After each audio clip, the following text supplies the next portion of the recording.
चलिए चलिए मेरे साथियों, शुरुआत करते हैं हम लोग। आज जो है बिहार पुलिस के सेट नंबर 14 हम लोग जो है करेंगे। और आज का जो क्वेश्चन है एकदम ब्रिलियंट टाइप से सेट किया हुआ क्वेश्चन है। मतलब इतना ही समझ लीजिए कि क्वेश्चन एकदम बिहार पुलिस के लेवल में रखा गया है। और ये सारे क्वेश्चन अभी अभी बिहार उत्पाद विभाग मद्य निषेध का जो एग्जाम हुआ था उसका मेंस का क्वेश्चन है। और उसके साथ साथ इसके पीटी का भी क्वेश्चन को हमने क्या किया है, संयुक्त किया है, कंबाइंड किया है। ठीक है, तो इसका हम लोग क्या करेंगे, क्वेश्चन ही देखते हैं, क्योंकि अब जो है क्वेश्चन इधर उधर से नहीं आता है, अब टू दी पॉइंट क्वेश्चन को पूछा जा रहा है।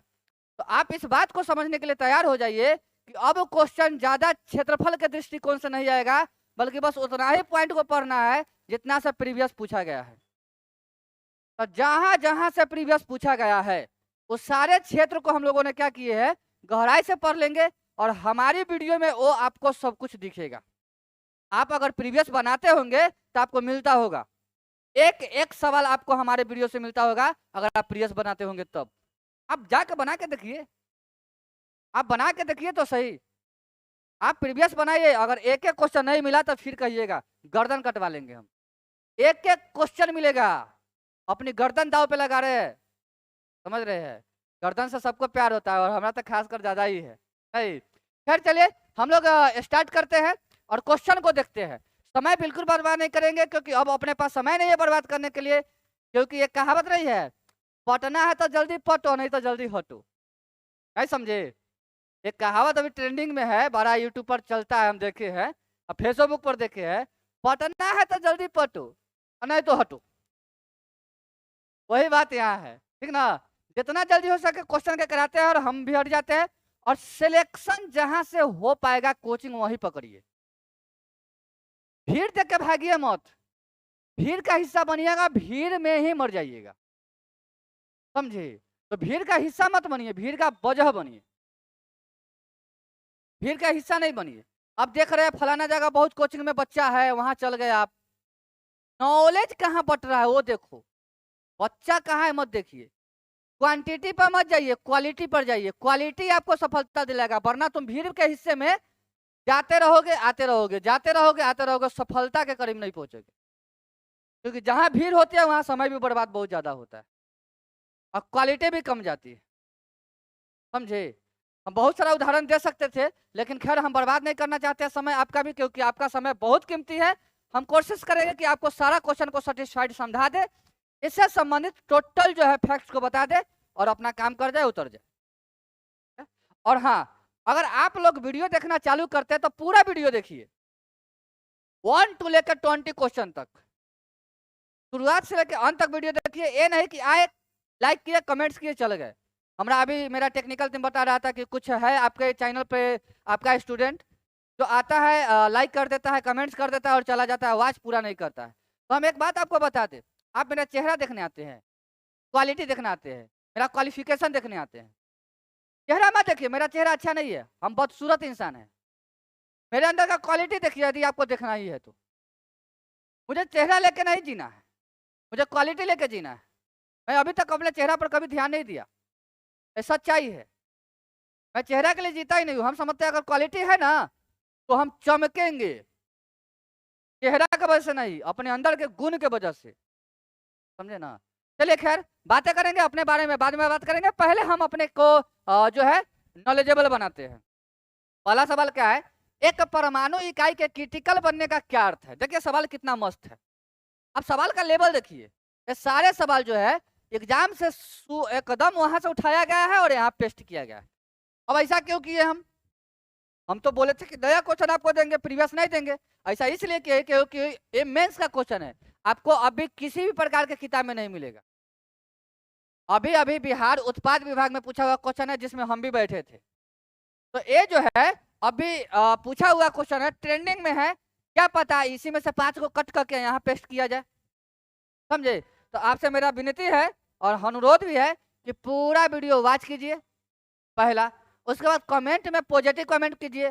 कुछ लोग नेगेटिव कमेंट करके चले जाते हैं, जैसे आई लव यू सर, ठीक है अच्छा बात है, आप हमसे प्यार करते हैं, हम भी आपसे बहुत प्यार करते हैं, लेकिन जताने का जरिया वहां नहीं है। कुछ लोग फोन करके नंबर मांग रहे थे मेरा। जिनको मेरा नंबर चाहिए आप इंस्टीट्यूट पे आके मिल लीजिए। फोन करके किसी और से मेरा नंबर मांगने का क्या मतलब है? कुछ लोग ऐसे थे जो व्हाट्सएप पे मैसेज करते रहते हैं यहाँ इंस्टीट्यूट के व्यवस्था से संबंधित और यहाँ के ऑफलाइन बैचेस से संबंधित। हम आपको बता देते हैं, यहाँ ऑफलाइन बैचेस चलता है, सुबह में चलता है, शाम में चलता है। गाइडलाइन दिया गया है, हमारे सरकार राज्य सरकार का निर्देश है कि 9 बजे से पहले तक ही आपको चलाना है संस्थान। तो हम लोग भी उसी प्रकार के निर्देश को पालन करते हैं। 9 बजे पहले तक हमारी संस्था चलती है, फिर शाम में 4 बजे के बाद चलती है।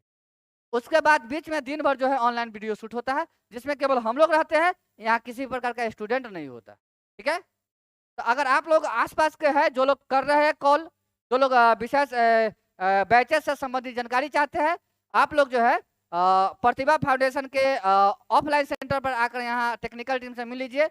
आपको सीट दे दिया जाएगा और व्यवस्था भी बहुत टू टंच हो गया है, एकदम टू टंच हो गया, किसी प्रकार की कमी नहीं होगा। टेस्ट रेगुलर चल रहा है, चैप्टर खत्म होगा टेस्ट होगा। ठीक है, चैप्टर खत्म होगा टेस्ट होगा। आपको जो होमवर्क दिया जाएगा गेट पर सुना जाएगा। यहाँ का व्यवस्था बहुत तगड़ा हो गया है, इसलिए बहुत बच्चा भटकता है, नहीं आना चाह रहा है। नहीं आना है, 5 एगो के पढ़ाएंगे लेकिन 5 एगो के नौकरी दिला देंगे। ज्यादा भीड़ नहीं लगाने का है, भीड़ लगाना पैसों कमाने के बराबर होता है। हमको पैसा नहीं कमाना है उससे, हमको पैसा से कोई मतलब नहीं है, हमको भीड़ नहीं लगाना है। बस 5 बच्चा है, 5 बच्चा में से ही 3-4 गो का नौकरी हो जाए, पांचों का पांचों का नौकरी हो जाए, जो सह जाएगा दर्द उसका नौकरी हो जाएगा, क्योंकि उतना प्रहार किया जा रहा है और कंपटीशन में सहना पड़ेगा। ठीक है, चलिए हम लोग क्या करते हैं, अब हम लोग डिस्कशन की ओर आते हैं और डिस्कशन करते हैं। एक परमाणु इकाई, ध्यान से सुनिएगा मेरे साथी, एक परमाणु इकाई, थोड़ा सा हम क्या करते हैं, मार्कर को हाईलाइट करते हैं। एक परमाणु इकाई के क्रिटिकल बनने का क्या अर्थ है? अच्छा, क्रिटिकल का क्या मतलब होता है? क्रिटिकल का क्या मतलब होता है, कोई बताएगा? आप लोग पढ़े? क्रिटिकल का क्या अर्थ होता है? क्रिटिकल का मतलब होता है नाभिक के अंदर, नाभिक जो होता है, ये नाभिक होता है, नाभिक के अंदर कमजोर, क्या? नाभिक के अंदर अंदर जो है कमजोर श्रृंखला, कमजोर श्रृंखला बनना। अच्छा, नाभिक के अंदर कौन कौन होता है? आपको पता है कि नाभिक के अंदर प्रोटॉन प्लस न्यूट्रॉन होता है, तो इसका जो श्रृंखला होता है वो कमजोर होना ही क्रिटिकल कहलाता है। ठीक है, इसका ये मतलब है कि ऑप्शन आपका क्या होने वाला है, एक रेटेड क्षमता तक बिजली पैदा कर रहा है, नहीं, ये तो अपना बात से भी मैच नहीं कर रहा है। दूसरा ऑप्शन है, यह रेटेड क्षमता से कहीं अधिक उत्पादन करने में सक्षम है, बिल्कुल गलत, ऐसा कुछ बातें नहीं है। परमाणु प्रसार का खतरा है, नहीं नहीं नहीं, ऐसा नहीं है। इसका यह मतलब है कि एक ऑप्शन अपने पास बच रहा है जो आंसर होना लाजमी है, यानी ईंधन नाभिक के स्वतः विभाजन। देखिए आ रहा है ना बात, मैटर पकड़ा रहा है। स्वतः विभाजन का कारण बनने वाली श्रृंखला प्रतिक्रिया स्थापित हो गई है, इसी को हम लोग क्रिटिकल कहते हैं। एक परमाणु इकाई में क्रिटिकल का अर्थ है ईंधन नाभिक के स्वतः विभाजन का कारण बनने वाली श्रृंखला प्रतिक्रिया स्थापित हो गई है। ठीक है, ये सवाल जो है आपका एक बेहतरीन है, ये मेंस का क्वेश्चन है। आगे बढ़े, आज का टोटल क्वेश्चन जो है मेंस का ही है, और अभी फिलहाल देखा गया है, हमने पीटी भी दिया है, मेंस भी दिया है, तो देख रहे हैं हम कि केवल प्रीवियस पूछा जा रहा है। तो आप लोग बिहार पुलिस का सेट आता है मार्केट में, प्रीवियस को ही लगातार देखिए, कुछ भी नया मत देखिए। मेरे वीडियो का साइंस देखिए, क्योंकि मैंने सारे प्रीवियस को कराया है, और उसका डिस्कशन को पढ़िए, ज्यादा पढ़िएगा। अभी समय नहीं ज्यादा पढ़ने का, ज्ञान लेने का समय कहाँ थे, अभी एग्जाम निकालने का समय आ चुका है। अब ज्ञान मत लीजिए, जितना ज्ञान है उसी को याद कीजिए, आया समझ में? चलिए सवाल नंबर दूसरा देखते हैं। दूसरा सवाल है, 1 ग्राम यूरेनियम, ध्यान से सुनिए, 1 ग्राम यूरेनियम लगभग किसके समान ऊर्जा का उत्पादन करेगा? तो 1 ग्राम यूरेनियम जो है लगभग 4 से 5 टन उच्च ग्रेड का कोयला उत्पादन करेगा। लगभग 4 से 5 टन उच्च ग्रेड का कोयला उत्पादन करने के लिए 1 ग्राम यूरेनियम की जरूरत पड़ती है। आगे बढ़े, चलिए इसको याद रखिएगा, याद करने वाली बातें हैं। निम्नलिखित प्रश्न में दिए गए विकल्पों में से संबंधित शब्द का चयन करें। आपको एक दे चुका है वनस्पति, क्या दिया है? वनस्पति, वनस्पति मतलब वनस्पति संबंधित है विज्ञान से, वनस्पति विज्ञान संबंधित कैसे सवाल है? सवाल सवाल में कुछ कमी है। सवाल ऐसे हो सकता है, जहां तक मुझे अंदाजा है, सवाल ऐसे हो सकता है कि वनस्पति विज्ञान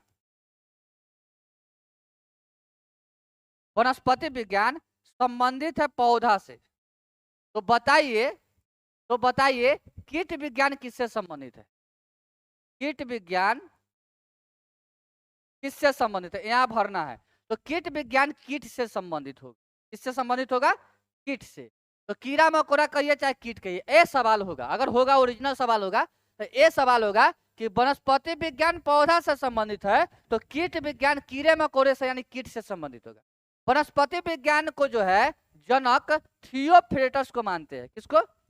थियोफ्रेटस इसको मानते हैं। जबकि जंतु विज्ञान का पिता अरस्तु को मानते हैं। हालांकि जीव विज्ञान का पिता भी अरस्तु को मानते हैं, तो अरस्तु को जीव विज्ञान का भी पिता कहते हैं। आगे बढ़े, चलिए। सांप के अध्ययन को मॉर्फोलॉजी कहते हैं। सांप के अध्ययन को मॉर्फोलॉजी कहते हैं। याद रखिएगा, आप लोग सवाल पूछा हुआ है मॉर्फोलॉजी को थोड़ा सा इधर से मिटाए। मॉर्फोलॉजी, सांप के अध्ययन को मॉर्फोलॉजी कहते हैं। उसके बाद बता देते हैं पक्षी के अध्ययन को ऑर्निथोलॉजी कहते हैं। ऑर्निथोलॉजी, पक्षी के अध्ययन को ऑर्निथोलॉजी कहते हैं। पौधा के बारे में बता दिए कि वनस्पति विज्ञान को थियोफ्रेटस खोजा था। थियोफ्रेटस, चलिए। बाकी सारा ऑप्शन को हमने क्या किया है, चर्चा किए हैं, ठीक ना। खैर, जबकि हमको केवल क्या करना था, ऑप्शन बनाता था। आगे बढ़ाए, 3 के बाद 4। वर्मी कंपोस्ट होता है। वर्मी कंपोस्ट, देखिए ये जो वर्मी जो है ना, ये वर्म शब्द से बना। वर्म, देखिए इसका मतलब होता है वर्म, और वर्म का मतलब होता है कीट पतंग। कीट पतंग मतलब छोटा छोटा कीट पतंग जो होता है उसको। इसका यह मतलब है कि अगर कीट है या पतंग है तो ये पक्का है कि जिंदा होगा, ये जीवित होगा। और जीविते को ना हम लोग जैविक बोलते हैं। जीवित को हम लोग क्या बोलते हैं? जैविक। इसका मतलब कि अपना आंसर क्या होने वाला है? एक जैविक जैव उर्वरक है। एक जैविक जैव उर्वरक है। वर्मी कंपोस्ट एक जैविक जैव उर्वरक होता है। बड़े, चलिए। एक घोल में 450 ग्राम पानी और 50 ग्राम सामान्य नमक है। घोल की सांद्रता क्या है? देखो मेरे भाई, अगर ऐसा क्वेश्चन अगर आपके पास आ जाए, ध्यान से सुनना, यदि ऐसा क्वेश्चन आपके पास आ जाए तो आपको एक छोटा सा हम टेक्निक बताते हैं, बस उस पर रखिएगा, आपका आंसर आ जाएगा, ठीक ना। सांद्रता पूछे चाहे मोलर सांद्रता पूछे, हमको नहीं पता सांद्रता। हालांकि लिखने के लिए फॉर्मूला बहुत बड़ा होता है, हम बड़ा उड़ा लिखने वाले हैं नहीं। आपको कुछ नहीं करना है, लिखना है बड़का बटा छोटका बटा, नहीं छोटका, पहले क्या लिखना है? ऊपर होगा छोटका, छोटका बटा छोटका प्लस बड़का और गुना में 100। टेंशन सुनिए, अगर इस प्रकार का क्वेश्चन हो और 2 गो डाटा दिया हो तो कुछ नहीं कीजिएगा, क्या लिखिएगा? छोटका बटा छोटका प्लस बड़का गुने 100। टेंशन सुनिए, सांद्रता पूछे चाहे सांद्रता प्रतिशत पूछे, कुछ भी पूछेगा, और याद रखिएगा इसका जो मात्रक होगा मोल में आएगा। क्या में आएगा? मोल में आएगा। क्या में आएगा? मोल में आएगा, ठीक है। सांद्रता बराबर छोटका बटा छोटा प्लस बड़का गुने 100। मतलब छोटका इसमें कौन है? 450 में, और 50 में छोटका कौन है? 450 और 50 में छोटका कौन है? 50। उसके बाद छोटका प्लस बड़का, तो छोटका कौन है? 50। अब 50 में फिर बड़का जोड़ना है तो फिर 450 और गुना में 100। इसको हल करेंगे मेरे साथी, तो 50 बटा 450 और 50 500, अब 500 और गुने में 100, 2 शून्य से 2 शून्य काट लिए, 5 से 50 काट लिए, तो 10% अपना आंसर आने वाला है, और 10% is the correct answer. Option number C is the correct answer, ठीक है। बढ़ जाए, अरे आया समझ में? ये बातें समझ में आया नहीं आया? बोलो ना, आ गया होगा, और आना भी चाहिए। और नहीं आ रहा है तो समझ लिए आप पढ़ने लायक नहीं है। आपका सिलेक्शन से दूर दूर तक नाता नहीं है, आप केवल हिस्सा बनने आए हैं भीड़ का, आप केवल भीड़ का हिस्सा बनने आए हैं, समझे। आप अगर आपको महसूस हो रहा है कि मेरा फाउंडेशन कमजोर है, मेरा बेसिक कमजोर है, तो आप जो है हमारे ऑफलाइन सेंटर से जुटिए, हम आपको बहुत मदद करेंगे, क्योंकि वहां एक एक चीज को पढ़ाया जाता है, यहाँ शासन बहुत तगड़ा है। आपका जो भी होमवर्क मिलेगा वो आपको गेट पर सुन लिया जाएगा, ना तो गेटे पर से बाहर किया जाएगा। हमारे इंस्टीट्यूट में बच्चे कम है और उसके पीछे का रीजन भी यही है कि यहाँ 100% सफलता की गारंटी देते हैं, क्योंकि मटेरियल देंगे तो हम सुनेंगे। आप वीडियो का कंटेंट से देख रहे होंगे कि कितना अच्छा अच्छा सवाल आता है। ये सारे सवाल जो है एग्जामिनेशन हॉल में सीधे सीधे देखे जाते हैं, समझिए। उसके बाद जैसे चैप्टर खत्म होगा आपको टेस्ट देना पड़ेगा और आपका रिजल्ट जो है हमारे यहाँ दीवार है इस पे चिपक जाता है, ग्रुप में चला जाता है, फुल्ली लेंथ टेस्ट होता है हमारे यहाँ, चैप्टर का भी और जिस एग्जाम का आप तैयारी करते हैं उस एग्जाम का भी, ठीक है, चिंता नहीं कीजिए। और फिर उसका डिस्कशन भी ठीक एक दिन बाद उसका डिस्कशन आपको मिलेगा, और संडे को भी क्लास खुला रहता है, संडे भी ऑन रहता है क्लास, क्योंकि उस दिन डिस्कशन होता है। तो पूरी जो है आपको सरकारी नौकरी के लायक बना देंगे, ठीक है। कम से कम एग्जाम में बैठने लायक तो बनिए, पहले आप एग्जाम में बैठने लायक बनिए, फिर एग्जाम निकालने का प्रोसेस कीजिए। सरकारी नौकरी लेने से पहले सरकारी नौकरी के एग्जाम में बैठने लायक बनिए आप। उसके लिए आपको पढ़ना पड़ेगा फुल्ली फाउंडेशन बैच, तो स्टार्ट है, आप लोग आके पढ़िए, कुछ चैप्टर आगे भी निकल गया है। खैर चलिए, अगला प्रमोशन नहीं करेंगे, हमको कोई तरह के कोर्स वोर्स नहीं बेचना है, हम लोग इस प्रकार का धंधा नहीं करते हैं। फ्री ऑफ कॉस्ट पढ़ा रहे हैं, फ्री ऑफ कॉस्ट ही पढ़ाएंगे अभी फिलहाल साल भर। चलिए अगला सवाल है कार्बन टेट्राक्लोराइड, ये क्या है, टेट्रा, कार्बन टेट्राक्लोराइड और पानी के कार्बन टेट्राक्लोराइड CCl4 प्लस पानी H2O के मिश्रण को अलग करने के लिए निम्न में से किसका उपयोग करेंगे। देखो मेरे भाई, कार्बन टेट्राक्लोराइड जो होता है इसके माध्यम से हम लोग बिजली से लगा हुआ आग बुझाते हैं, बिजली से लगा आग बुझाते हैं, बिजली से लगा आग बुझाते हैं। अच्छा एक बात बताइए आप लोग हमको, देखते हैं आज कौन कौन लोग जानते हैं। एक बात बताइए, दो प्रकार के पानी है, एक गर्म पानी है एक ठंडा पानी है, और आग बुझाना है, आग लगा हुआ है आपके गांव में, बताइए कौन पानी से आग जल्दी बुझ जाएगा, गर्म पानी से कि ठंडा पानी से, जल्दी बताइए। आग लगा हुआ है आपके गांव में और आपको एक गर्म पानी का बाल्टी मिला हुआ है, एक ठंडा पानी का बाल्टी मिला है, किस पानी से आप जल्दी आग बुझा लीजिएगा। देखो देखो सब गलती मार रहा है, ठंडा पानी से आग नहीं बुझेगा जल्दी, गर्म पानी से मिलेगा, ताकि गर्म पानी इस पर जैसे ही फेंकेंगे तो जलवाष्प का परत बन जाएगा ऊपर, जो ऑक्सीजन को आने से रोकेगा। क्या करेगा, ऑक्सीजन को आने से रोकेगा। और ऑक्सीजन जानते हैं कि आग लगने में ऑक्सीजन का मुख्य भूमिका होता है। अब ऑक्सीजन कम आएगा तो अगवा धीरे धीरे भूतेगा ना, और ठंडा पानी फेंकिएगा तो जलवाष्प की परत नहीं बनेगा, तो धीरे धीरे आग बुझेगा।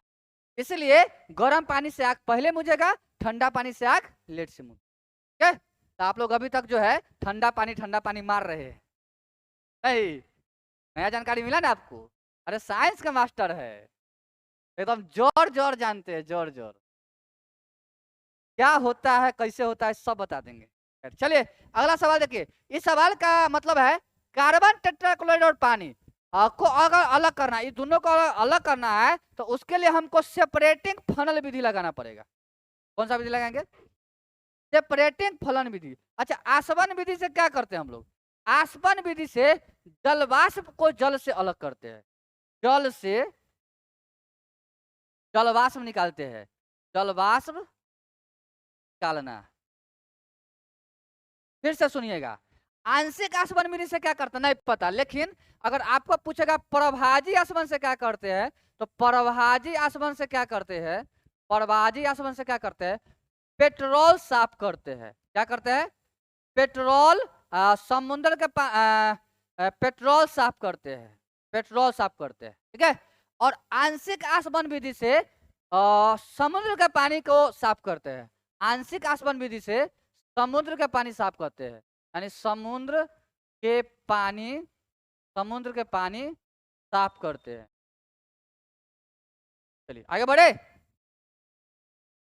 नहीं बोलता है, बढ़ जाए। आदि ओए रो, पानी लेके आओ पहले। नहीं है, ठंडा नहीं है। इतना हीट पानी हमको जो पिए है। कहाँ है पुलिस? कथी कर रहा है वो? ओकर काम है, करने दो। तुम अपना काम करो। ओकरा ऐसा कितना पुलिस बनाएंगे? बनोगे ना रे तू लोग? पुलिस बनना है ना? हाँ, वर्दी मेरी जान। हाँ, इस बार का एकदम टैग लाइन रखो, वर्दी मेरी जान। मोहब्बत तो केवल स्टार से है, और वो स्टार यहाँ होना चाहिए। नहीं है। हाँ, ठंडा पड़।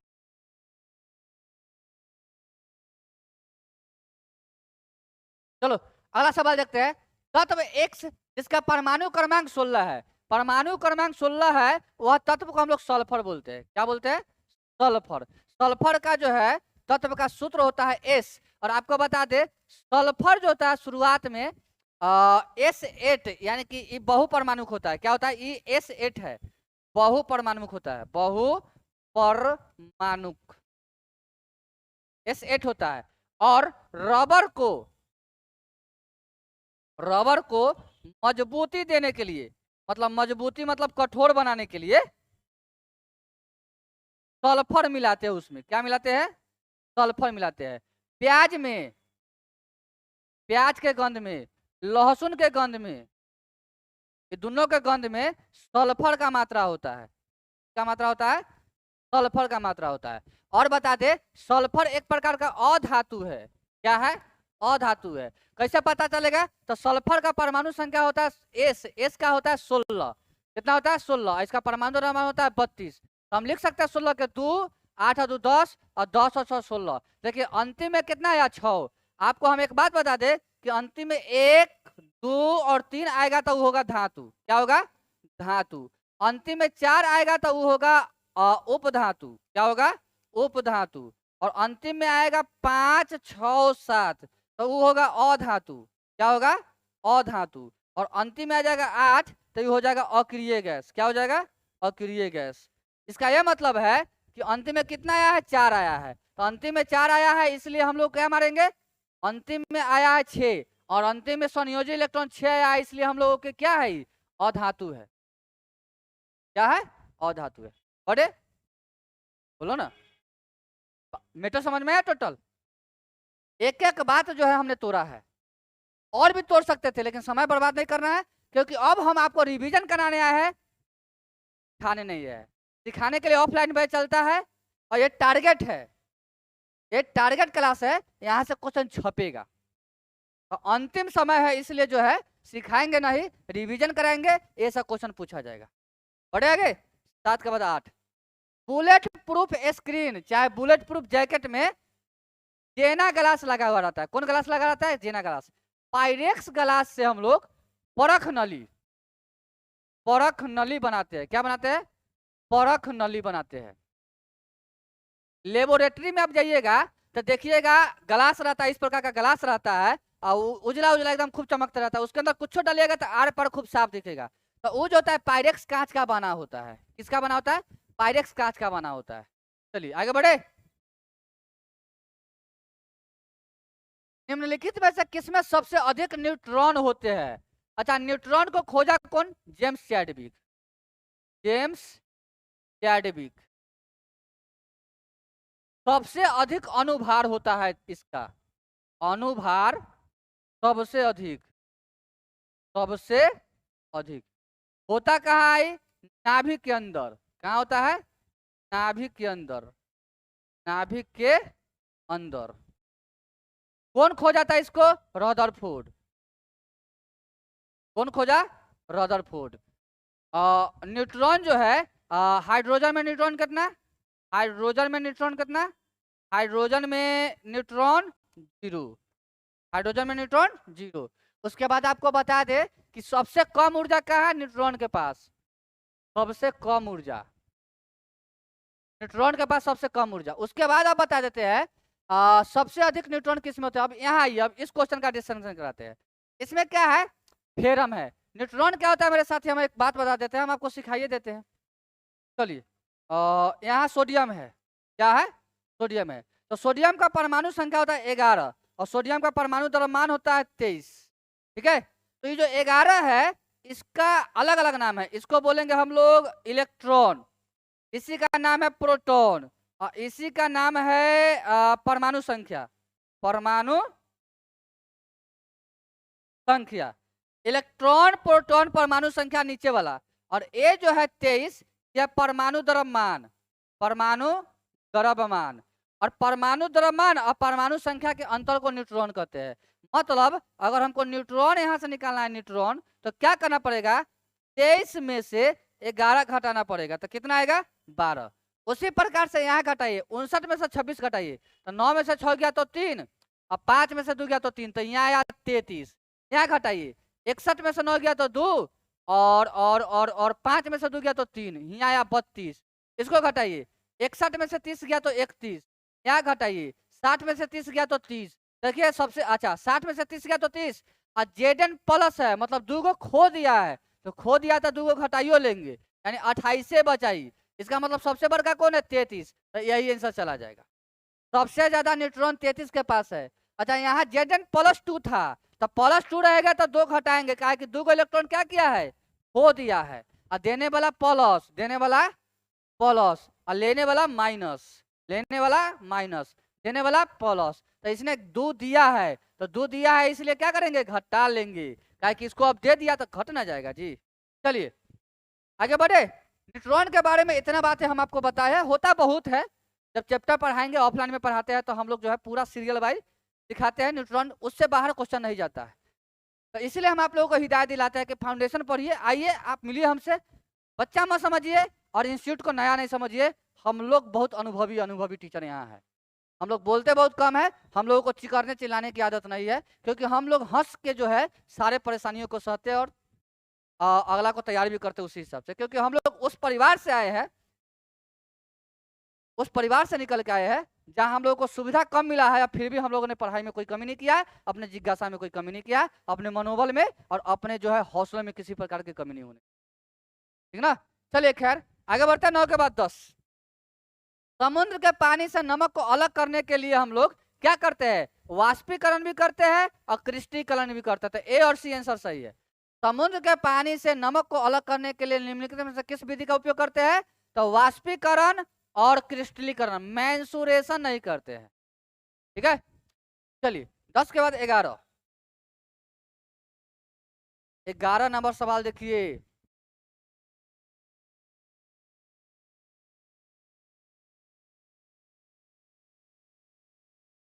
सवाल नंबर 11 है, निम्नलिखित में से कौन सा उत्तक पौधे के तने का घेरा बढ़ाने के लिए उत्तरदायी है। आपको एक बात बता दे, पौधे का आयु उसके वलय को गिन कर मापा जाता है। अगर कोई पौधा कटा है तो उसका तना का वलय गिनिए और उससे अंदाजा लगा सकते हैं कि वह पेड़ जो है कितना दिन का है।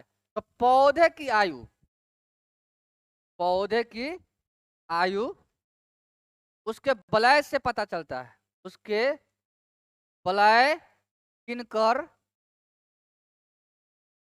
पता किया जाता है, पता किया जाता है। उसके बाद बोला है, निम्नलिखित में से कौन सा उत्तक पौधे के तने को बढ़ाने के लिए, तो पौधा को तनों को अगर बढ़ाना है तो पार्श्व प्रविभाजन, यानी इसको बोलते हैं पार्श्व विभाजन, पार्श्व विभाजन, पार्श्व विभाजन।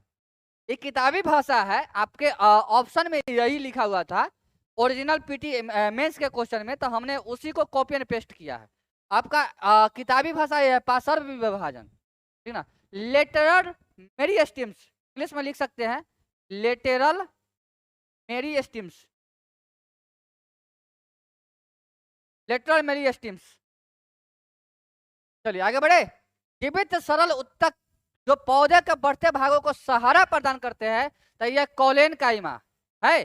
कॉलेन काइमा के कारण जो होता है पौधे का तना लचीला होता है। कितना होता है? लचीला। और सहारा प्रदान करता है। क्या करता है? सहारा प्रदान करता है। स्क्लेरेन कायमा के कारण जो होता है पौधा मजबूत होता है, बरियार होता है। तो इसके अंदर मजबूती आता है स्क्लेरेन कायमा। और कुछ नहीं है, बस आगे बढ़े।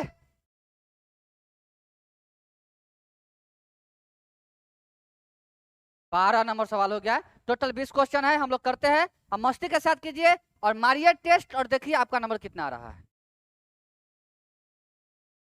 मानो या ना मानो, सवाल देखिए कितना मस्त है।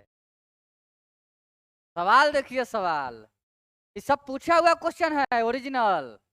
और इसीलिए हम लाए हैं कि अभी कोई किताब में नहीं छपा है सब क्वेश्चन, कोई किताब में नहीं छपा है, क्योंकि पूछबे किया अभी अभी टटका, एकदम ताजा ताजी, ठीक ना, एकदम ताजा माल है, समझे।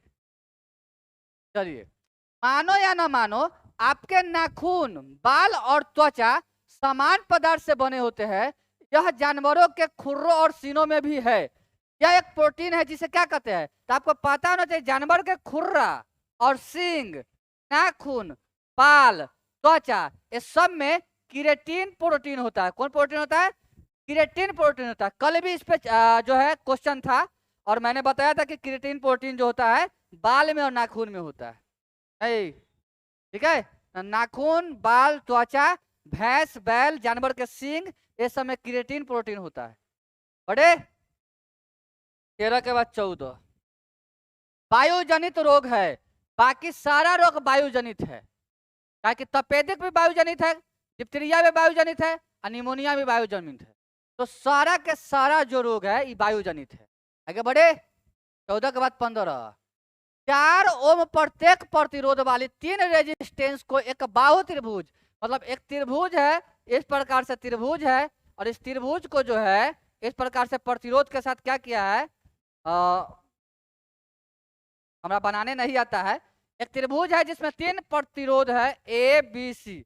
पहला प्रतिरोध 4 ओम का है, दूसरा का भी 4 ओम का है, तीसरा का भी 4 ओम का है। समझना, समझने वाली सवाल है। एक त्रिभुज है जिसमें 3 रेसिस्टेंस है, 3 गो प्रतिरोध है, जिसका प्रत्येक इकाई 4 ओम का है। अब क्या करना है, इसके मध्य में प्रभावी रेजिस्टेंस क्या होगा ये बताना है। तो पहले दूगो को क्या करेंगे, पहले दूगो को हम लोग क्या करेंगे, तो इस समांतर क्रम चाहे श्रेणी क्रम में बना लेते हैं। तो इस सामने सामने है तो श्रेणी क्रम में है, तो श्रेणी क्रम में है तो 4 + 4 कितना हो गया, 8 ओम। कितना हो गया, 8 ओम। अब जो है ये मध्य में आ गया होगा यहाँ, 8 ओम हो गया। अब 8 ओम प्रतिरोध यहाँ है और 4 ओम यहाँ है, और आप जानते हो कि ऐसे रहता है तो समांतर क्रम में होता है। अब समांतर क्रम में आ गया, और समांतर क्रम का फॉर्मूला क्या होता है, 8 × 4 / 8 + 4 यानी कि 12, यानी 4 × 12 यानी 8/3 ओम इसका जो है सही आंसर होगा। समझ में आया? किसको किसको समझ में नहीं आया? जिन जिन लोगों को नहीं आया आप हमसे आके फिजिक्स पढ़ लीजिए ऑफलाइन में। न्यूमेरिकल तो ऐसे पढ़ाएंगे कि तू जो है मम्मी पापा भूल जाएगा लेकिन न्यूमेरिकल नहीं भूलेगा। सही बता रहे हैं, पूरा गांव का नाम भूल जाएगा, मम्मी पापा का नाम भूल जाएगा, जितना जो तोर एक्स है, वाई है, जेड है, सबको तो भूल जाएगा, लेकिन न्यूमेरिकल नहीं भूलेगा। हम पक्का कह देते हैं, ऐसा पढ़ाएंगे हम। और न्यूमेरिकल जो है ना, ओकरा से हम बचपने से प्यार करते, बचपने से बहुत प्यार, बहुत लगाव रहा है न्यूमेरिकल से मेरा, बहुत। मैथ से और फिजिक्स के न्यूमेरिकल से मेरा लगाव बहुत रहा, ठीक ना। चलिए खैर, आइएगा पढ़िएगा तो आपको पता चलेगा मेरे बारे में कि हम क्या है, मेरा लेवल क्या है, और तैयारी करने का तरीका क्या है, तैयारी करवाने का भी तरीका क्या है। बच्चा को ठगने का और बच्चा से झूठ बोलने का तो मेरा शौक ही नहीं रहा। एकदम जो है उसको गलत रास्ता पर नहीं जाने देंगे, एक एक स्टेप सही बताएंगे, एक एक स्टेप, क्योंकि अपना अनुभव है और हम जितना गिजाए हैं उतना बहुत कम लोग गिजाया होगा। कोई वस्तु एक तरल में तैरेगी, अच्छा तैरेगी कब, जब उसका घनत्व का अंतर होगा, एक का घनत्व अधिक होगा दूसरा का घनत्व कम होगा, तब ना तैरेगा। मान लीजिए कि अभी मेरा घनत्व जो है अधिक है और पानी का घनत्व कम है, जैसे हम डूबेंगे क्या होंगे, डूब ही जाएंगे, और डूबने के 2 घंटा बाद हमेशा मर के उपला के आएंगे। इसका ये मतलब हुआ कि अब हमारे शरीर का जो है घनत्व कम गया, और जब घनित्व कम गया तब पानी का घनत्व अधिक हो गया और मेरा शरीर का घनत्व कम गया। तो जिसका घनत्व कम होगा वो तैरेगा, जिसका घनत्व कम होगा वो तैरेगा। बात समझ में आ रहा है? जिसका घनत्व कम होगा वो तैरेगा। तो जिस समय मेरा घनत्व अधिक था उस समय हम डूब जाते थे, और जब मर गए तो मेरा शरीर का एक एक कण जो है निकल गया, हिस्सा निकल गया, खून सूख गया, तो मेरा शरीर हल्का हो गया। और हल्का हो जाएगा चला तो क्या होगा, अब अपना शरीर तैरेगा, धारा के साथ साथ चले जाएंगे। क्या करेंगे, जिधर की ओर धारा बहेगा उधर की ओर हम भी बहेंगे। कुछ लोग नहीं होते हैं, कुछ लोग जो होते हैं भीड़ के तरफ भागते हैं, गलत के तरफ भागते हैं। क्या ये मतलब है कि जो लोग उसके तरफ भागते हैं वो मरा इंसान के समान है? क्योंकि अगर जीवित तो होते तो वो उस ओर नहीं भागते, क्योंकि एक काम मरे इंसान का है। जैसे नहीं देखे है, हवा के साथ साथ जो है कूड़ा कचरा जो है जाता है, जिधर की ओर हवा बहता है उधर की ओर कूड़ा कचरा बहता है। तो कुछ लोग का जो है चरित्र भी उसी प्रकार का होता है।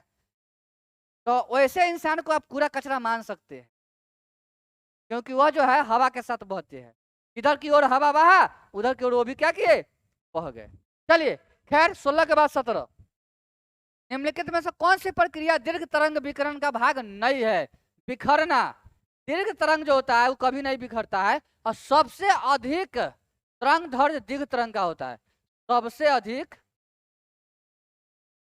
तरंग दैर्घ्य, सबसे अधिक तरंग दैर्घ्य दीर्घ तरंग का होता है। ये भी याद रखिएगा, ये भी कहीं ना कहीं पूछा हुआ बात है। सामान्य प्रकार के द्विफोकल लेंसों में ऊपरी क्रम ऊपरी और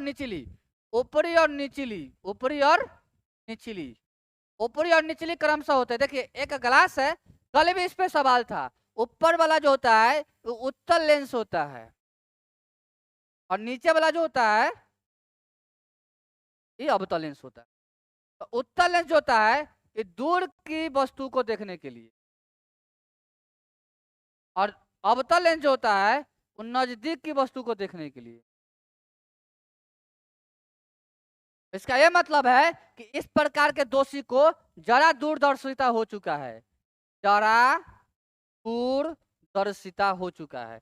जरा दूरदर्शिता में क्या होगा, न तो दूर की वस्तु दिखेगा, न तो दूर दिखेगा, और न ही नजदीक दिखेगा। और दूर दिखने के लिए हम लोग उत्तल लेंस का प्रयोग करते हैं, और नजदीक दिखने के लिए हम लोग अवतल लेंस का प्रयोग करते हैं। आप YouTube पर जाइएगा और ये सब क्वेश्चन का डिस्कशन देखिएगा, खाली आंसर का टिक लगा के कहता आगे बढ़ जाए। अतः दोस्तों आगे बढ़ते हैं, अगला क्वेश्चन देखते हैं। हम देखे, हमको बहुत हंसी आया, क्योंकि ये क्या मतलब है, नीचे आंसर रहा होगा ABCD देख के बोल दिया। देखिए तो मेरे साथियों इस सवाल का आंसर है ऑप्शन नंबर ए। आगे बढ़ते हैं ऑप्शन नंबर 2। अरे भाई समझाइए ना उस चीज को, कैसे हुआ आंसर, टिकटिका के चल जाता है, टिकटिका के।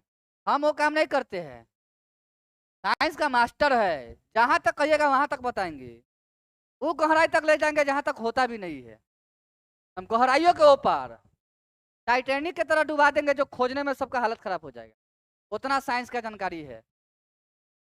चलिए 18 के बाद 19, ब्यूफोर्ट स्केल पर निम्न में से क्या दर्शाया जाता है?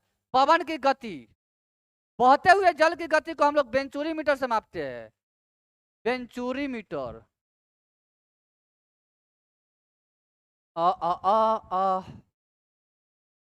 चलिए एक क्वेश्चन और है, हम लोग कर लेते हैं उसको भी, उसके बाद हम आपसे कुछ देर बात करेंगे और देख लेते हैं पहले क्वेश्चन।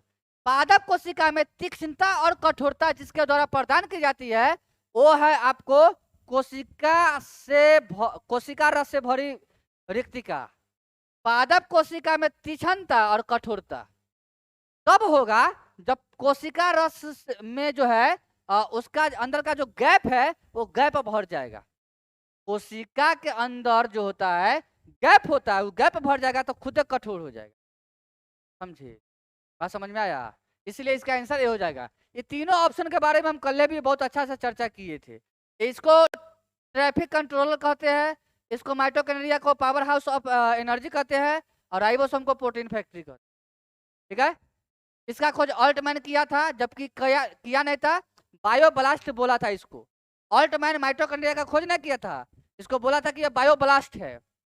और राइबोसोम को खोजा था पलाडे, और इसको खोजा था गोल्जियो, उसका नाम है वैज्ञानिक का था गोल्जियो। ठीक है, चलिए अब हम थोड़ा सा बात करते हैं सीरियस मुद्दा पर। मेरे साथी एक बात बता देते हैं, अभी तक जितना सेट हम लोग किए हैं आप देखे होंगे बेहतरीन तरह से हुआ, इसमें कोई शक नहीं है। मैंने केवल आंसर टिकटिका के नहीं गया है, हम कभी भी आंसर टिकटिका के जाने का काम नहीं करते हैं, ठीक ना। तो याद रखिए आप लोग कि आपके लिए एक बेहतरीन प्लेटफॉर्म है प्रतिभा फाउंडेशन। अपने साथी को भी जोड़िए और पूरी शिद्दत से पूरा वीडियो देख के लिखिए और तैयारी कीजिए। हम भी आप ही के बीच क्या है, लगातार एग्जाम देते रहते हैं, अच्छा खासा अनुभव है कि क्या पूछेगा क्या नहीं पूछेगा। आप जहां पढ़ रहे हैं आप गारंटी लेते हैं कि वही पूछेगा, वो लेता है गारंटी कि वही पूछेगा, उसे खुद पता है कि क्या पूछेगा क्या नहीं पूछेगा। वो तो कहीं से किताब ले आया था कि छपवा देता है। आइए हमारे इंस्टीट्यूट पे, किताब से नहीं छपाते हम लोग, जो करना होता है हम लोग घर से करके तैयारी करके आते हैं। यहाँ एक लंबा अनुभव रहा है इस फील्ड में, कंपटीशन के फील्ड में, और अभी भी है, अभी भी बैठे नहीं है, थक कर नहीं थक कर ना बैठे मंजिल के मुसाफिर, मंजिल भी मिलेगी और मिलने का मजा भी आएगा। तो हमको मंजिल मिलने का मजा चाहिए, और इस मजा के लिए हम जो है अभी तक लड़ रहे हैं, अपने समस्याओं से अपने समय से अभी भी लड़ रहे हैं। तो आप लोग जो है प्रतिभा फाउंडेशन को सब्सक्राइब कीजिए, अगर प्रथम दफे है तो लाइक कीजिए, यदि हम पसंद है तो हमारी क्लास पसंद है तो, और पूरा वॉच कीजिए अगर आप वीडियो चालू कर दिए है तो, और शेयर कीजिए यदि आपको लगता है कि हमारे साथियों को यहाँ तक मैसेज जाना चाहिए तो शेयर कीजिए। ठीक है, बहुत बहुत धन्यवाद कि आप पूरा वीडियो देखें, और हम भी आपसे बहुत प्यार करते हैं। आप लोगों को 3 सलाह दे रहे हैं। आप पहली बात फोन नहीं कीजिए, दूसरा बात व्हाट्सएप पर जो मैसेज करते हैं आप बहुत सारी बातों के लिए, तो हम आपको बता दें उसके लिए टेक्निकल टीम का नंबर यहाँ रखा हुआ है, और यूट्यूब के नीचे भी आज लिंक में हम दिलवा देते हैं, टेक्निकल टीम का नंबर मिल जाएगा आपको, आप वहाँ बतिया लीजिएगा। हम थोड़ा सा बिजी है, हम आपका फोन नहीं उठा पाते हैं, आप नाराज हो जाते हैं, आप नाराज मत होइए मेरे भाई, हम हाथ जोड़कर नमस्कार करते हैं, आप नाराज मत होइए। आपकी नाराजगी जायज है क्योंकि हम फोन नहीं उठाते हैं, मैसेज का रिप्लाई नहीं करते हैं, लेकिन आप मेरी मजबूरी समझिए कि मजबूरी सबसे बड़ी चीज है, ठीक ना। हम आपको एक छोटा सा किस्सा कहते हैं, आप उससे आप समझने की कोशिश कीजिए। एक डॉक्टर था, अपने हॉस्पिटल में थोड़ा सा लेट से आया, वहाँ जो है एक मरीज जो था वो मरे जा रहा था, और मरीज के जो पूरा गांव देहात के जो लोग आए था उसको बचाने के लिए, वो क्या किया, डॉक्टर को गाली दे रहा था, कैसा डॉक्टर है, अभी तक नहीं आया, दुकान खोल के खाली बैठल है, हॉस्पिटल खोल के केवल बैठा हुआ है, मेरा बच्चा मर जाएगा तो फिर यही के क्या करेगा, बहुत तरह की बातें बोल रहा था। उधर से डॉक्टर आया, आके अपना चेम्बर में चला गया, कुछ लेट से आया डॉक्टर। नर्स क्या किया, डॉक्टर साहब को जाके बताया कि ऐसा ऐसा बात है, इकलौती बेटी है और बहुत खूबसूरत है और बहुत लोग इससे प्यार करती है, इसको बचाना हर हाल में जरूरी है। डॉक्टर ने क्या किया, कुछ नहीं बोला और इलाज चालू कर दिया। नर्स आई और डॉक्टर जैसे इलाज करने आया तो जितना जो लोग था से संबंधित वो लोग आया, और उसके बाद उससे पूछने लगा डॉक्टर से, डॉक्टर साहब आप बड़ा घमंडिया आदमी है, एक तो लेट से आते हैं और कुछ पूछते तो बताते नहीं है। तो नर्स बोला कि देखिए इनको अकेले छोड़ दीजिए, हम आपको बताते क्या हुआ। डॉक्टर साहब इलाज किए और चल गए। नर्स जो है उस गार्जियन के साथ उनका जो है शेयर करता है कहानी कि आपको पता है डॉक्टर साहब की बेटी का अभी एक्सीडेंट हुआ है और वो मर चुकी है, और इनका मरा हुआ बॉडी अभी शमशान घाट पे ही है, मैंने आपके लिए पर्सनल इनको फोन किया है और बुलाया है और ये दौड़ के आए हैं। अब आप समझ सकते हैं कि डॉक्टर पर क्या बीत रहा था और आप उसे क्या समझ रहे थे। तो आपको कभी कभी मजबूरी समझना चाहिए, सिचुएशन समझना चाहिए, ये नहीं कि आप जिस सिचुएशन में जी रहे हैं उस सिचुएशन में हम भी जी रहे हैं, ऐसा नहीं। आपका सिचुएशन अलग है, मेरा सिचुएशन अलग है, इसलिए हम आपसे विनती करते हैं कि अगर हम आपका फोन नहीं उठाते हैं, व्हाट्सएप का अगर रिप्लाई नहीं करते हैं, तो आप थोड़ा सा वेट कर लीजिए, जैसे ही हमको मौका मिलेगा हम पक्का करेंगे। ठीक है, चलिए जो लोग ऑफलाइन से संबंधित किसी प्रकार का जानकारी चाहते हैं, मेरा टेक्निकल टीम का नंबर आज जो है नीचे लिंक में चला जाएगा, या कमेंट बॉक्स में भी हम डाल देंगे। अगर आप लोग पूछिएगा तो आप लोग ऑफलाइन बैच से जुड़ सकते हैं। मॉर्निंग में 6 बजे से लेकर 9 बजे तक, शाम में 4 बजे से लेकर 6 बजे तक। बहुत बहुत धन्यवाद, thank you, love you all.